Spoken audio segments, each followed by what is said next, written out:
Good morning students.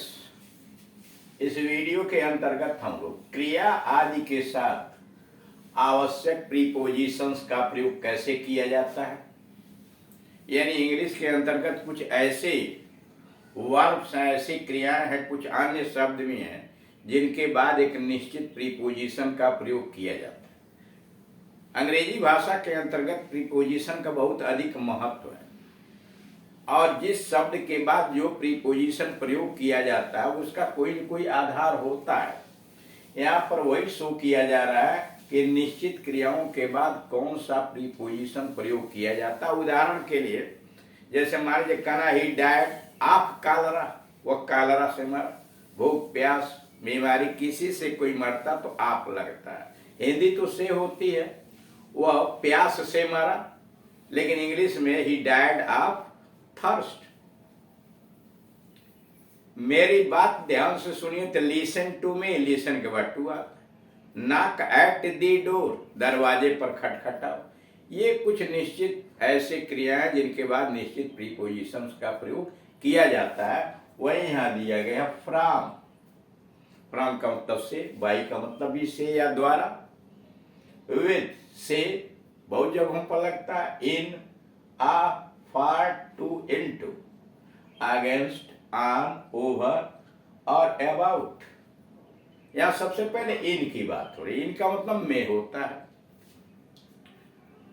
वह अपने काम में तल्लीन था, वह अपने काम में तल्लीन था। तल्लीन का मतलब व्यस्त था, मगन था। वह अपने काम में तल्लीन था, मतलब वह अपने काम में व्यस्त था, वह अपने काम में मगन था। He was absorbed in his work. He was absorbed in his work अथवा he was busy in his work. वह अपने काम में व्यस्त था। He was absorbed in his work अथवा यह कहिए he was busy in his work। दूसरा है शीला एक कान से बहरी है। शीला एक कान से बहरी है। Sheela is deaf in one ear. Sheela एक कान से बहरी है। Sheela is deaf in one ear, एक कान से। तुम्हें अपने व्यवहार से नम्र होना चाहिए। तुम्हें अपने व्यवहार से विनम्र होना चाहिए। You must be polite. You must be polite. कैसे? In your behaviour. तुम्हें अपने व्यवहार में विनम्र होना चाहिए। You must be polite, polite विनम्र, इन योर बिहेवियर। वह संगीत में दक्ष है। He is well versed in music. वह संगीत में दक्ष है। He is well versed in music. उसके काम के परिणाम स्वरूप झगड़ा हुआ। उसके काम के परिणाम स्वरूप झगड़ा हुआ। यहां आप देख रहे हैं कि his action has resulted. His action has resulted mangoes. Mangoes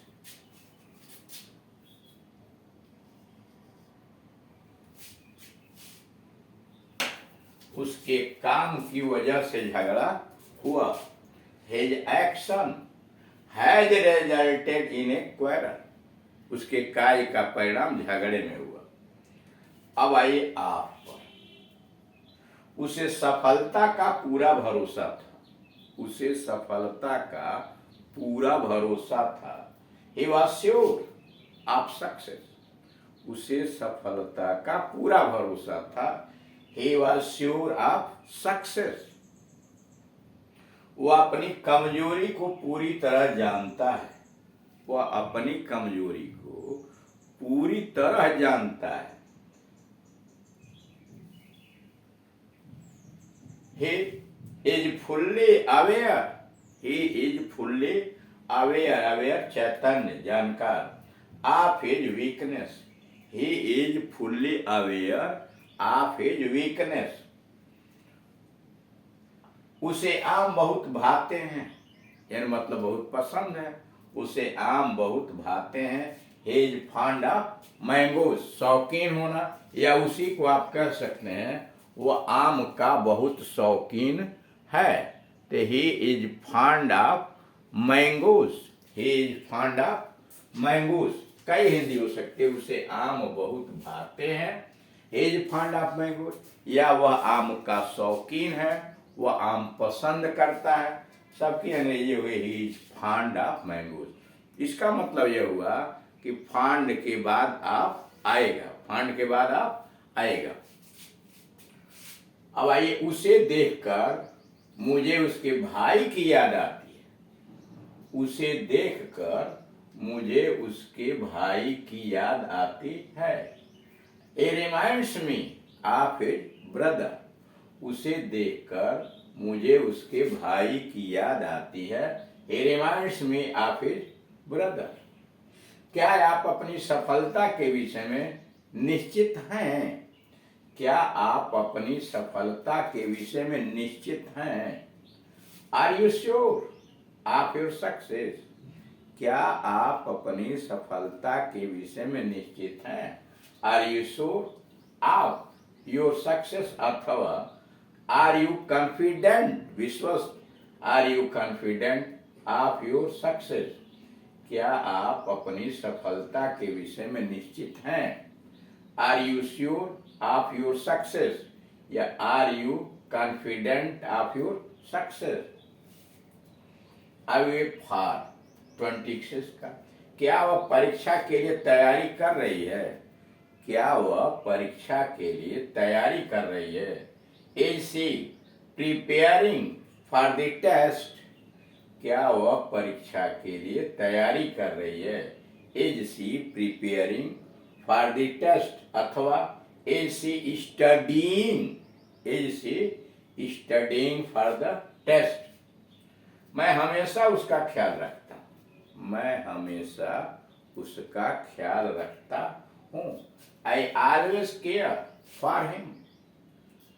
care के बाद फार आता है। I always care for him. मैं सदैव उसका ख्याल रखता हूँ। उसने अपने दुर्व्यवहार के लिए मुझसे क्षमा मांगी। उसने अपने दुर्व्यवहार के लिए मुझसे क्षमा मांगी। He apologized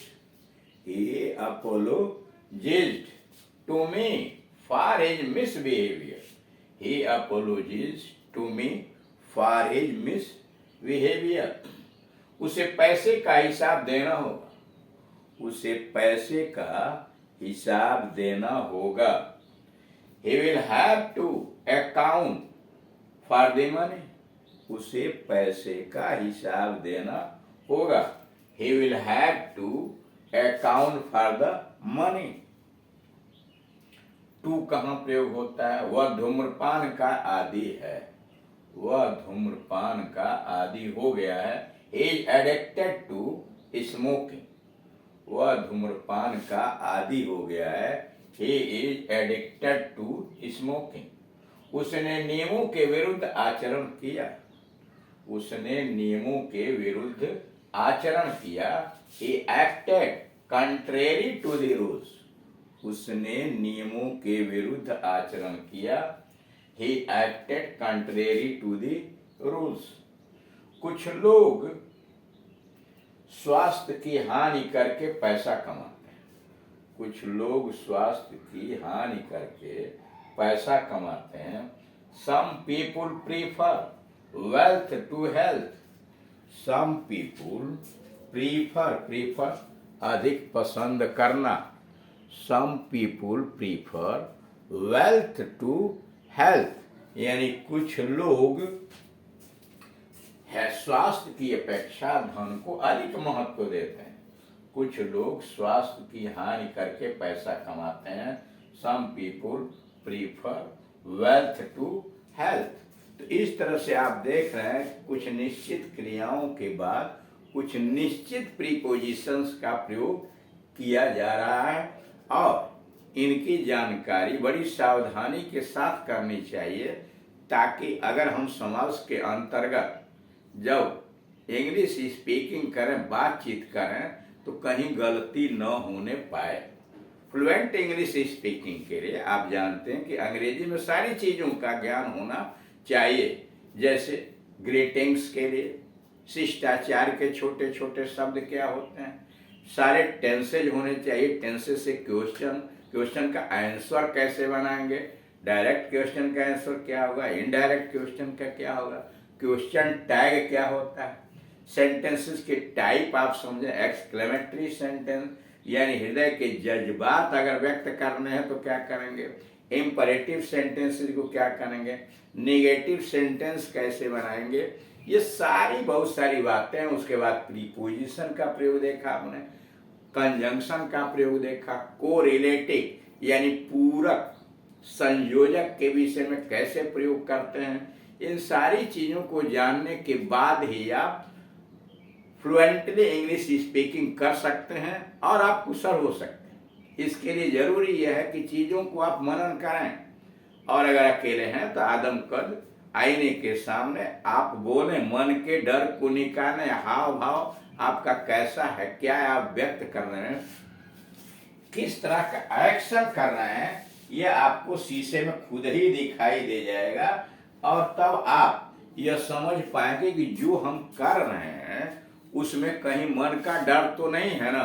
और मन के डर के साथ साथ सबसे जरूरी है कि जो हमारे अंदर डर है उसको बाहर किया जाए, एकदम निश्चिंत होकर के। जैसे आप हिंदी में वार्ता करते हैं वैसे इंग्लिश में वार्ता करें, और तब अपने पार्टनर, भाई बहन या जो भी मित्र है, उसको अपना स्पीकिंग के लिए पार्टनर चुनिए और उससे आप बातचीत कीजिए। वह आपसे क्वेश्चन पूछे, आप उससे क्वेश्चन पूछे, विभिन्न चीज़ों में जहाँ गलतियाँ हैं एक दूसरे का सुधार कीजिए।